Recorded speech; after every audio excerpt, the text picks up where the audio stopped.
Hi friends, ಎಲ್ಲರೂ ಹೇಗಿದ್ದೀರಾ? ಇವತ್ತು ನಾನು ತುಂಬಾನೇ ರುಚಿಕರವಾದ ಮತ್ತು ಆರೋಗ್ಯಕರವಾದ ಪಲ್ಯ ರೆಸಿಪಿನ ಹೇಳ್ಕೊಡ್ತಿದ್ದೀನಿ. ಇದು ಬಂದು ಚಪ್ಪರದವರೆಕಾಯಿ ಪಲ್ಯ. ಹಾಗೆ ಇದು ತುಂಬಾನೇ ಈಸಿ ಕೂಡ ಮಾಡೋದು. ಇದನ್ನ ಚಪಾತಿಗೆ ಆಗ್ಲಿ ಇಲ್ಲ ಸೈಡ್ ಡಿಶ್ಗಾದ್ರೂ ನೀವು ತಿನ್ಬಹುದು. ಫಸ್ಟ್ ಇದನ್ನ ನೀರಲ್ಲಿ ವಾಶ್ ಮಾಡಬೇಕು.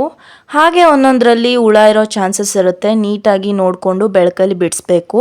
ಹಾಗೆ ಈ ಚಪ್ಪರದವರೆಕಾಯಿನ ಕಟ್ ಮಾಡೋದಕ್ಕಿಂತ ಈ ರೀತಿ ಕೈಯಲ್ಲಿ ಬಿಡಿಸಿದ್ರೆ ನಾರೇನಾದ್ರು ಎಕ್ಸ್ಟ್ರಾ ಇದ್ರೆ ಬಂದ್ಬಿಡುತ್ತೆ.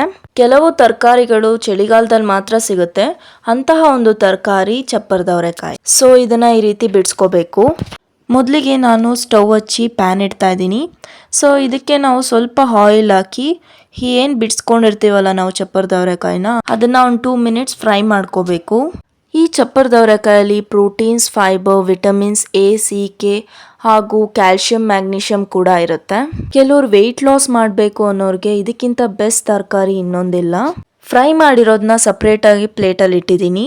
ಸೊ ಸ್ವಲ್ಪ ಆಯಿಲ್ ಹಾಕಿ ಸಾಸಿವೆ ಹಾಕಿ ಸಣ್ಣದಾಗಿ ಹೆಚ್ಕೊಂಡಿರೋ ಈರುಳ್ಳಿನ ಹಾಕಿ ಫ್ರೈ ಮಾಡ್ತಾ ಇದ್ದೀನಿ. ಈರುಳ್ಳಿ ಸ್ವಲ್ಪ ಗೋಲ್ಡನ್ ಫ್ರೈ ಆಗಬೇಕು. ಈ ತರಕಾರಿಯಲ್ಲಿ ಕಡಿಮೆ ಕ್ಯಾಲೋರೀಸ್ ಇರುತ್ತೆ. ಅದ್ ಮಾತ್ರ ಅಲ್ಲ, ಫೈಬರ್ ಕೂಡ ಜಾಸ್ತಿ ಇರುತ್ತೆ. ಈಗ ನಾನು 3-4 ಕೆಂಪು ಮೆಣಸಿನಕಾಯಿನ ಮುರಿದು ಹಾಕ್ತಾ ಇದ್ದೀನಿ. ಅದನ್ನ ಫ್ರೈ ಮಾಡ್ಕೋಬೇಕು. ಮತ್ತೆ ಈ ಚಪ್ಪರದವರೆಕಾಯಲ್ಲಿ ಶುಗರ್ ಕೂಡ ಕಮ್ಮಿ ಮಾಡುತ್ತೆ. ಈಗ ನಾನು ಬೆಳ್ಳುಳ್ಳಿನ ಚೆಚ್ಕೊಂಡಿದ್ದೆ, ಅದನ್ನ ಆ್ಯಡ್ ಮಾಡಿದ್ದೀನಿ. ಸೊ ಚೆನ್ನಾಗಿ ಸ್ಟೀರ್ ಮಾಡಬೇಕು. ಈ ಚಪ್ಪರದವರೆಕಾಯಿನ ಚಿಕ್ಕಡಿಕಾಯಿ ಅಂತಾನೂ ಕರೀತಾರೆ. ಈಗ 2 ಟೊಮ್ಯಾಟೋನ ಸಣ್ಣದಾಗಿ ಕಟ್ ಮಾಡಿ ಆ್ಯಡ್ ಮಾಡಬೇಕು. ಹಾಗೆ ಈ ಚಪ್ಪರದವರೆಕಾಯಲ್ಲಿ ಸಾಂಬಾರ್ ಕೂಡ ಮಾಡಬಹುದು. ಇದನ್ನ ತಿನ್ನೋದ್ರಿಂದ ಕಣ್ಣಿನ ದೃಷ್ಟಿ ಕೂಡ ಚೆನ್ನಾಗಿರುತ್ತೆ. ಈಗ ಚಪ್ಪರದವರೆಕಾಯಿನ ಆ್ಯಡ್ ಮಾಡ್ತಾ ಇದ್ದೀನಿ. ಇದನ್ನ ಚಪಾತಿ ಜೊತೆಗಲ್ದೆ ಅನ್ನ ರಸಂ ಮತ್ತೆ ಅನ್ನ ಸಾಂಬಾರ್ ಜೊತೆ ಕೂಡ ತಿನ್ಬಹುದು. ಊಟದಲ್ಲಿ ಪಲ್ಯ ತಿನ್ನೋದ್ರಿಂದ ನಮ್ಗೆ ಫೈಬರ್ ಕಂಟೆಂಟ್ಸ್ ಜಾಸ್ತಿ ಸಿಗುತ್ತೆ. ಈ ಪಲ್ಯ ತಿನ್ನೋದ್ರಿಂದ ಶುಗರ್ ಇರೋರ್ಗೆ ಸಂಜೀವಿನಿ ಅಂತಾನೆ ಹೇಳ್ಬೋದು. ಇದು 5 ಮಿನಿಟ್ಸ್ ಫ್ರೈ ಆದ್ಮೇಲೆ 1 spoon red chilli powder add ಮಾಡ್ತಾ ಇದ್ದೀನಿ. ಹಾಗೆ 1 ಸ್ಪೂನ್ ಗರಂ ಮಸಾಲ ಆ್ಯಡ್ ಮಾಡಿ ಮಿಕ್ಸ್ ಮಾಡ್ತಿದ್ದೀನಿ. ನೀವು ಒಂದ್ಸತಿ ಈ ಪಲ್ಯನ ಟ್ರೈ ಮಾಡಿ ನೋಡಿ, ತುಂಬಾನೇ ಟೇಸ್ಟಿ ಆಗಿರುತ್ತೆ. ಒನ್ ಟೈಮ್ ತಿಂದ್ರೆ ಮತ್ತೆ ಮತ್ತೆ ತಿನ್ಬೇಕು ಅನ್ಸುತ್ತೆ, ಅಷ್ಟು ಚೆನ್ನಾಗಿರುತ್ತೆ. ಹಾಗೆ ಒಂದಿಡೀ ಕಡಲೆ ಬೀಜನ ಫ್ರೈ ಮಾಡಿಕೊಂಡು ಗ್ರೈಂಡರ್ಗೆ ಹಾಕಿ ಪೌಡರ್ ಮಾಡ್ಕೊಂಡಿದ್ದೀನಿ. ಸೊ ಅದನ್ನು ಕೂಡ ಆ್ಯಡ್ ಮಾಡ್ತಾ ಇದ್ದೀನಿ.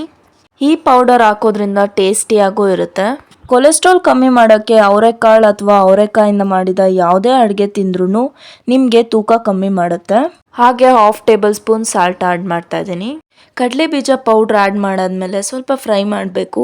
ಯಾಕಂದರೆ ಅದರಲ್ಲಿರೋ ಫ್ಲೇವರ್ ಚಪ್ಪರದವರೆಕಾಯಿಗೆ ಹೊಂದ್ಕೋಬೇಕಲ್ವಾ. ಹಾಗೆ ಈ ಪೌಡರ್ ಹಾಕೋದ್ರಿಂದ ನಿಮಗೆ ಪ್ರೋಟೀನ್ ಸಹ ಸಿಗುತ್ತೆ. ಹಾಗೆ ಚಪ್ಪರದವರೆಕಾಯಿ ಸ್ವಲ್ಪ ಬೇಯಬೇಕಲ್ಲ, ಸೊ ಅದಕ್ಕೆ ನಾನು 1/2 ಗ್ಲಾಸ್ ಅಷ್ಟು ನೀರು ಹಾಕಿದ್ದೀನಿ. ಚೆನ್ನಾಗಿ ಮಿಕ್ಸ್ ಮಾಡಿ ಲಿಡ್ನ ಕ್ಲೋಸ್ ಮಾಡಬೇಕು. ಸೊ ಅದನ್ನು ನಾವು 2 ಮಿನಿಟ್ಸ್ ಬಿಡಬೇಕು. 2 ಮಿನಿಟ್ಸ್ ಆಗಿದೆ. ರುಚಿಯಾದ ಚಪ್ಪರದವರೆಕಾಯಿ ಪಲ್ಯ ನಿಮ್ಮ ಮನೇಲೂ ಟ್ರೈ ಮಾಡಿ. ಹಾಗೆ ಹೇಗಿದೆ ಅಂತ ಕಮೆಂಟ್ ಸೆಕ್ಷನಲ್ಲಿ ತಿಳಿಸಿ. Thank you for watching. Bye.